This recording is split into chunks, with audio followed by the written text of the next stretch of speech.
네, 오늘 마태복음의 말씀을 통해서요, 함께 하나님의 말씀의 은혜를 깨닫기를 원합니다.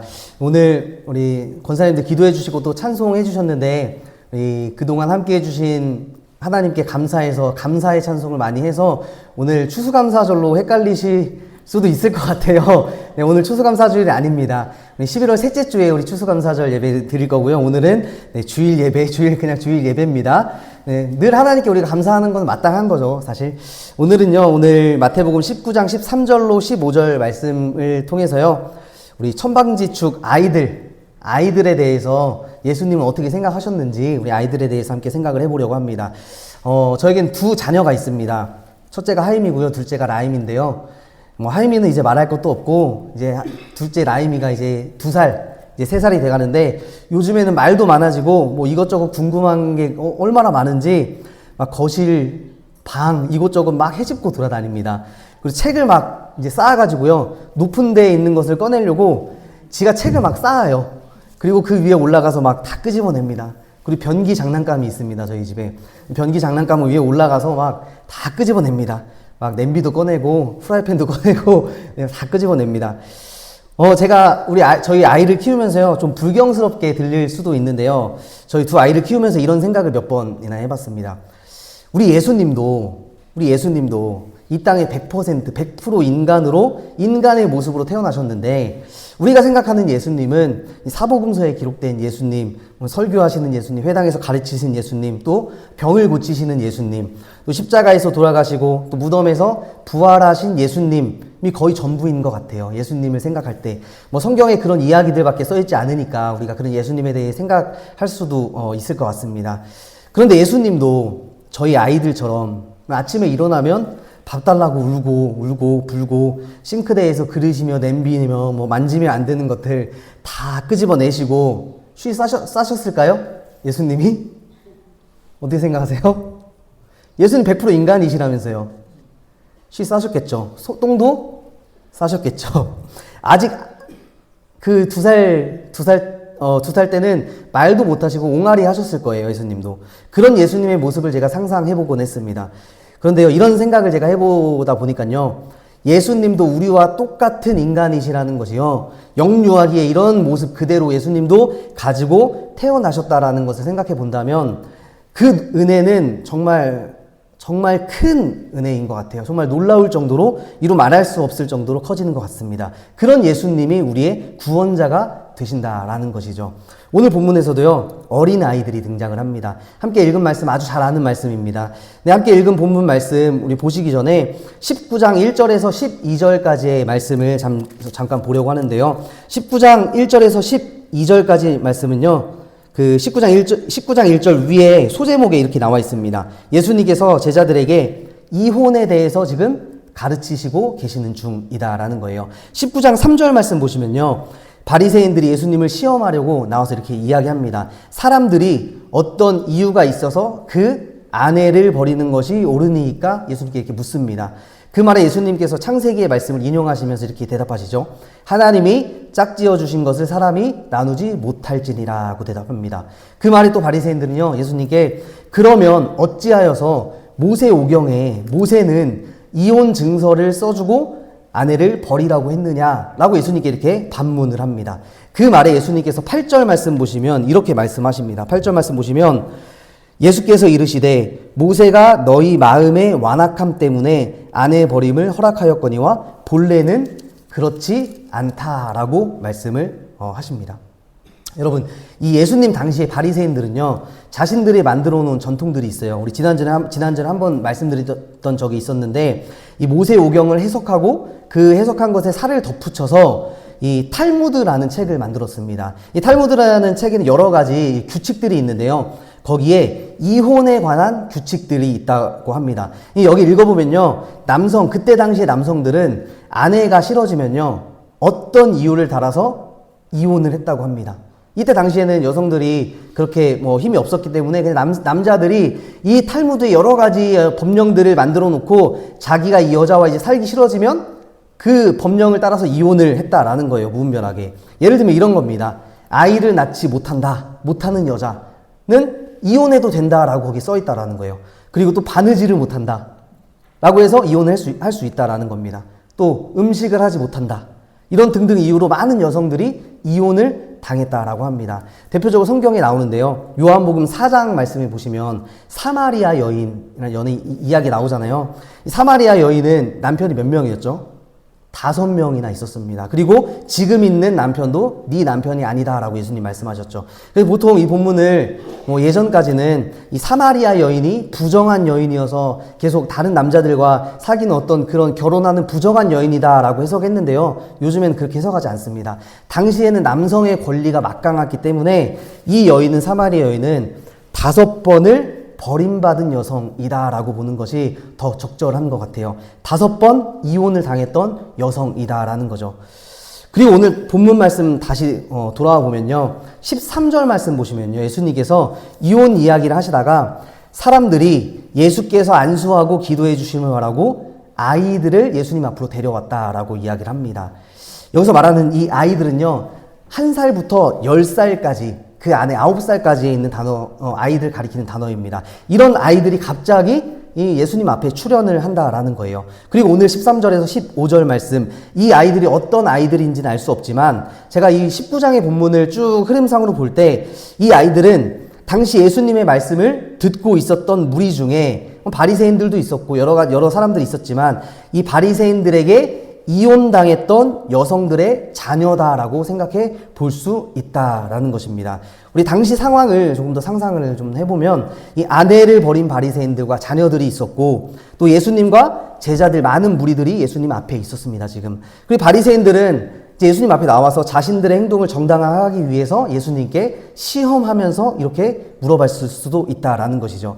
내가 어떤 이유가 있어서 지금 이 여자, 이 옆에 있는 이 아내를 버리는데 옳지 않느냐. 랍비인 예수 너가 바라봤을 때 옳지 않느냐. 모세도 이혼 증서를 써주고 버리라고 했다. 이혼하라고 했다라고 하면서 지금 유대인들이 가장 중요하게 생각하는 이 모세 오경, 율법을 예수님께 들이밀었다라는 것이죠.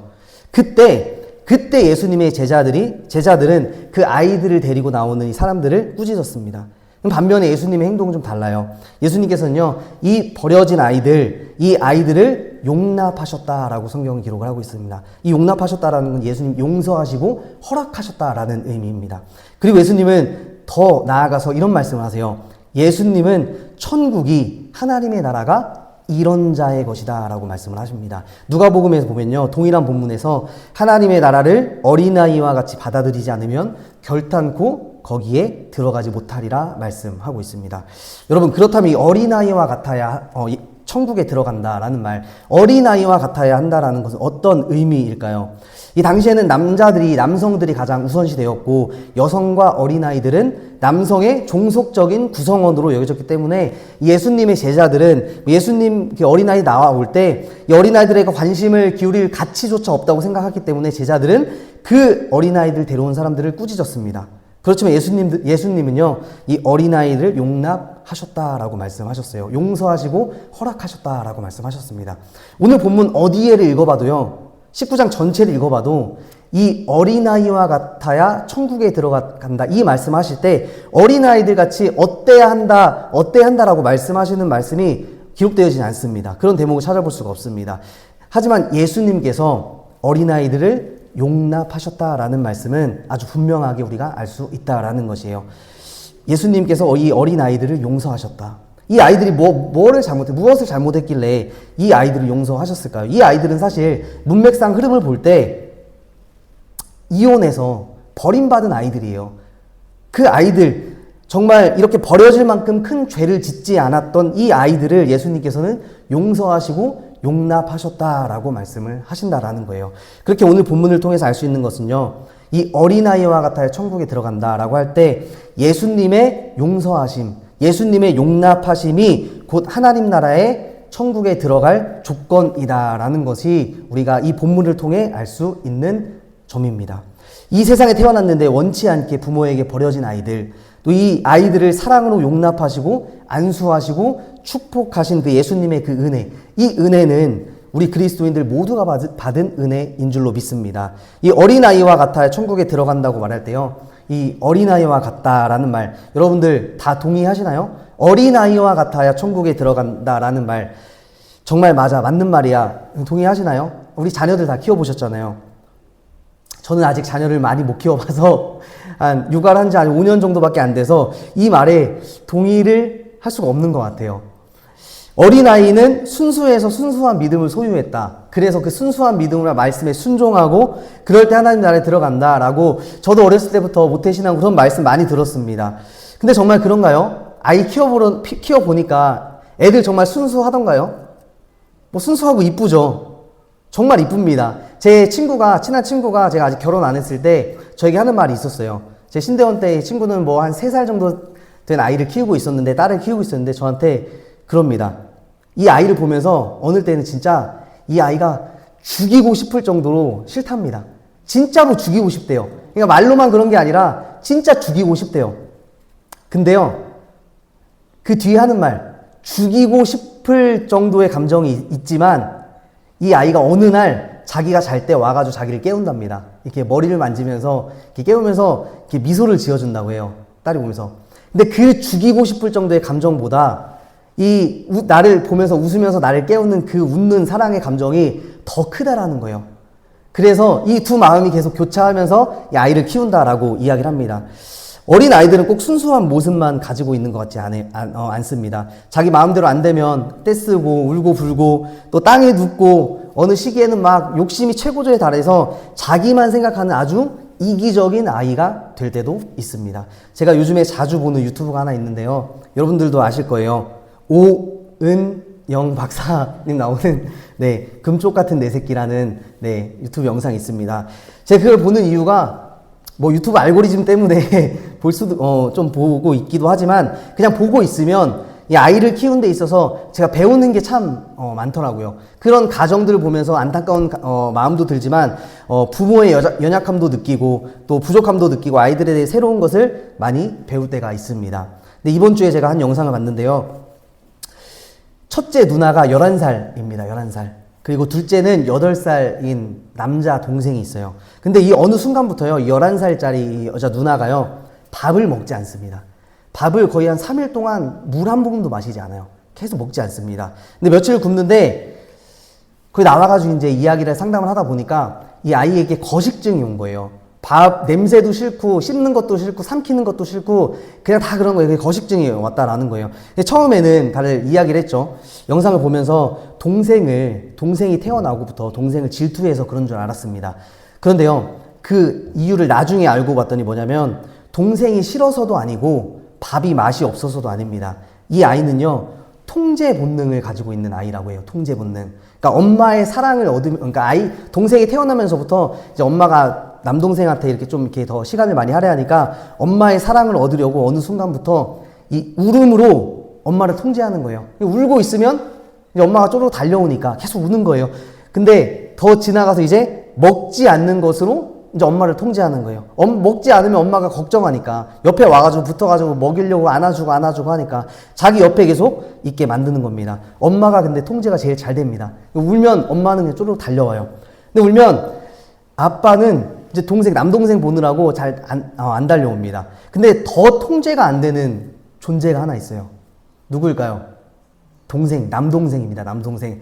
얘는 통제가 안 됩니다. 울고 불고 해도 그냥 지 혼자 가서 놀고 누나가 울어도 아무런 상관하지 않아요. 남동생이 통제가 제일 안 되고 자기 마음대로 남동생을 다룰 수가 없으니까 남동생을 더 싫어했던 거예요. 그래서 이 아이가 11살밖에 되지 않는 아이가 저 좀 불쌍하게 측은하게 느꼈는데 이 남동생이 통제가 안 되니까 남동생이 아주 착한 동생이었어요. 남동생을 어떻게 통제하냐면 이제 밥을 자기가 먹여주는 거예요. 내가 먹여줄게 하면서 부모님 허락을 하시죠. 또 먹여주니까. 그래서 남동생을 먹여주는데 눈빛이 동생을 바라보는 눈빛이 이상해요.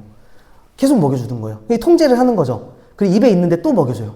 그래놓고 나중에 하는 얘기가 뭐냐면 남동생이 나보다 더 많이 살이 쪘으면 좋겠어. 거식증이 와서 자기 몸무게를 줄이면서 남동생이 막 더 살찌길 원하는 거예요. 엄마한테 물어봅니다. 남동생이 살쪘어? 병원에 가 있는 동안 남동생이 몇 킬로 늘었어? 계속 물어보는 거예요. 이렇게 남동생을 더 싫어했던 겁니다. 제가 오늘 이 설교를 준비하면서 한편으로는 어릴 때 제대로 교육이 되지 않으면 저렇게 남을 통제하고 이기적으로 살아갈 수도 있겠구나라는 생각을 해봤습니다. 이렇게 어린아이들은 순수하지만 않다라는 거예요. 이쁘고 귀엽고 사랑스러울 때가 있죠. 그런데 예수님께서 이 어린아이들과 같다라고 이야기했을 때 이쁘고 사랑스러운 모습을 통해서 우리가 하늘나라에 가는 것이 아니기 때문에 사실 이런 모습은 어린아이와 같다라고 했을 때 좀 말이 맞지 않는 것 같습니다. 근데 사실 이런 모습은 꼭 어린아이들만 가지고 있는 모습은 아닙니다. 우리가 아닌 척 하지만요, 지금 우리들 모두의 모습도 이런 어린아이들의 모습과 같다라는 것이에요. 내 좋은 대로 남들을 통제하고 살아가는 것이 우리의 모든 언어와 우리의 말과 우리의 인간의 모습이다라는 것을 기억하시기를 바랍니다. 우리가 한마디 한마디 할 때도 나의 관점에서 내 이기적인 그런 관점에서 이야기하잖아요. 내가 이렇게 됐으면 좋겠다라고 이야기하는 것은 상대방을 통제해서 그렇게 해결하려고 하는 그런 모습에 우리가 있다라는 것입니다. 하나님의 나라가 이런 자들의 것이라는 말은 사실 받아들이기 어렵다라는 거예요. 하지만 어린아이든지 어른이든지 부족하고 이기적인 모습이 있지만 예수님께 나아가 예수님의 용납하심, 이 용서하심을 경험한 자들은 모두 천국을 소유한 자, 하나님의 나라를 유업으로 얻을 자라는 것을 기억하시고 믿으시기를 바랍니다. 그래서 우리 모두는요, 예수님의 용납하심을 입은 자들이에요. 그렇게 우리 모두는요, 천국을 소유한 자들인 줄로 믿습니다. 내 삶을 내 마음대로, 내 하고 싶은 대로 이기적으로 나만 생각하고 살아가는 그런 부족하고 연약한 사람들이지만 그런 미숙한 어린아이와 같은 사람들 같을지라도 예수님 앞에 나와서 예수님의 용서하심을 받고 안수를 받고 또 주님의 축복을 받아 천국을 소유하게 된 백성이 곧 주의 성도라는 것을 기억하시기를 바랍니다. 오늘 말씀을 정리하도록 하겠습니다. 저와 여러분들은 그래서요, 다 하나님의 용납하심을 얻은 자인 줄로 믿습니다. 믿으십니까? 그렇다면 우리는 천국을 소유했고 이미 하나님의 나라를 유업으로 받은 줄로 믿습니다. 우리가 하나님의 나라 천국을 이미 받았는데요. 그렇다면 이 땅에서 뭐가 무서울까요? 뭐가 무섭습니까? 무엇이 두렵습니까? 우리는 이미 하나님의 나라를 소유한 사람들이라는 거예요. 믿는 자들은 다 한 형제들이고 한 가족이고 모두 천국에서 다시 만날 사람들인 줄로 믿습니다. 이 땅에서요, 잠시 우리가 아주 잠시 100년 살아가는 거예요. 100년. 여러분, 영원을 살아가는 그 하나님의 나라, 천국, 이 영원히 사는 삶에 비하면요, 이 땅은 우리가 길게 살아가는 것 같아 보이지만 잠시 100년 살아가는 겁니다. 여러분 한번 인생을 되돌아보세요. 살다 보니 벌써 내 나이가 그런 노래도 있잖아요. 벌써 내 나이가 이렇게 됐다라는 거예요. 이 땅에 살아가는 날이 다 해간다라는 것은요, 하나님의 나라 천국에서 살아가 날이 다가온다라는 것을 믿으시기를 바랍니다. 우리의 본향은, 우리의 고향은 천국인 줄로 믿습니다. 그래서 한 주간도 오늘 말씀 기억하시면서요, 100년 남짓 이 짧은 인생에 낙심하지 마시고 넘어져 살아가기보다는 영원히 우리의 본향 하나님의 나라 천국 소망을 바라보시면서 하나님이 날 용서해 주셨구나, 하나님의 용서하심, 용납하심이 나를 천국으로 인도해 주셨구나라는 것을 믿으시기를 바랍니다. 그래서 하나님의 용서하심 감사하시면서요, 한 주 살아가시길 주님의 이름으로 축복하고 소망합니다. 함께 기도하겠습니다.